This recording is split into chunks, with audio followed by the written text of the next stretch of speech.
Time to move on to our next systemic fungus, Blastomyces dermatitidis, which causes blastomycoses. We've called this drawing the blast of the cannons, which will take place during the Civil War era. Not just because cannons were used in the Civil War era, but because the geographic distribution of blastomycoses very closely overlaps the location of Civil War battles, the southern and eastern United States. Its distribution actually has quite a lot of overlap with histoplasmosis. However, the geographical buzzword for blasto will be the Great Lakes and Ohio River Valley. So we've drawn the battlefield on a valley. This valley and the river should make you think of Ohio River Valley. Okay, now let's look closely at this map that this soldier is holding up for us. We really threw it in just for quick reference, because sometimes it's difficult to differentiate the geographic distribution of histo and blasto, but you'll notice that blasto is present around the lakes and along the east coast. Recall that histo is further south and not really touching the coast. So again, buzzword alert. Hear Great Lakes, think blasto. Another similarity it shares with histo is that blasto is a dimorphic fungus that changes form with different temperatures. It's a mold in the cold, or in this case soil, and a yeast in the heat, i.e. our bodies. So we're going to draw in our dimorphic butterfly to signify this dimorphism. So this fungus that lives in the soil and dirt has the potential to become aerosolized, and then get inhaled, and then assume the yeast form once it's colonized the lungs. We're conveying the idea of inhaling the spores by having the cannon fire causing smoke, and then this smoky air is being inhaled by the soldier here, and he's coughing as he inhales it. Once inside our bodies, Blasto replicates through budding, specifically single broad-based budding.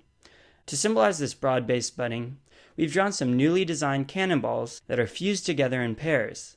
This mimics the appearance of blasto yeast that are budding off each other with a broad base. And if you can picture these cannonballs on tests, you should be able to pick out blasto on a smear. Lastly, we need to mention the size of blasto in relation to an RBC. Do you remember what we said about histo's size? Yeah, that's that it's smaller than a red blood cell. Remember we said macrophages contain like tens to hundreds of histospherules, and macrophages are only slightly bigger than RBCs, so naturally histo can't be as large as a red blood cell. Blasto, on the other hand, are very large, and on a smear, they appear to be about the same size as a red blood cell.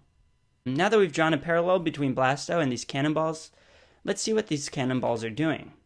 They're landing out in the valley, which is cracked and dry, and look what shape the cracks have taken. They're actually forming the outlines of lungs and lung lobes. And we've drawn in some cannonballs landing in the lungs. All of this firepower has caused the valley to become hazy, which incidentally is what happens to the lung on chest x-rays. Blasto infection causes the lungs to have a patchy alveolar infiltrate, or in other words, haziness. Additionally, the landing site of each cannonball will represent lesions or cavities, which may also be present on imaging.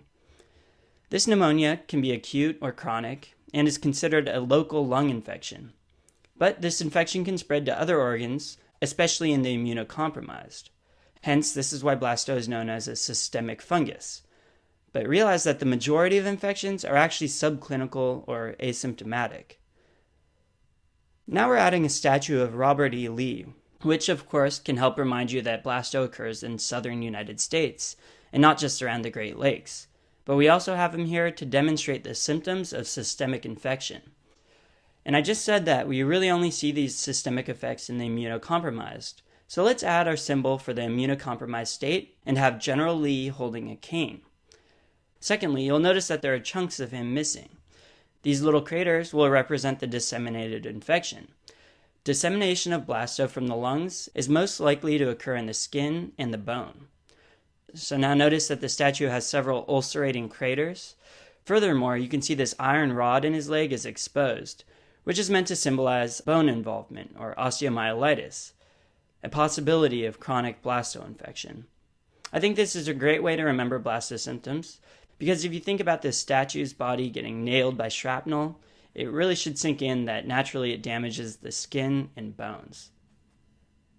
Like we mentioned in the previous video, diagnosing systemic fungi can be done in a couple of ways, either through a KOH prep or through culture. With the KOH stain, you'll see the round yeast with the single broad-based bud that we've shown you with these cannonballs. Additionally, Blasto can be detected through a urine antigen test, just like histo. To help you remember this, we're going to turn this river here yellow, like the color of urine.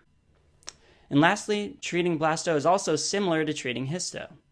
We use azoles for local infections, such as itraconazole. We'll demonstrate this with pine cones for itraconazole that are scattered around on the side of the drawing with our non-immunocompromised soldier who's just coughing, which represents that he has the local pneumonia. So you'll give immunocompetent patients with the local infection azoles. We'll show the treatment for disseminated infections on the other side of the drawing surrounding the statue. And the drug you would use for a severe systemic infection is amphotericin B, which, if you remember, is symbolized through amphibians or frogs, the amphotericin amphibians, which we'll draw around this immunocompromised statue. Poor Robert E. Lee, today's just not his day. But it is your day, because you just learned Blasto in 6 minutes. Congratulations. Stay tuned for our next video on coccidioides.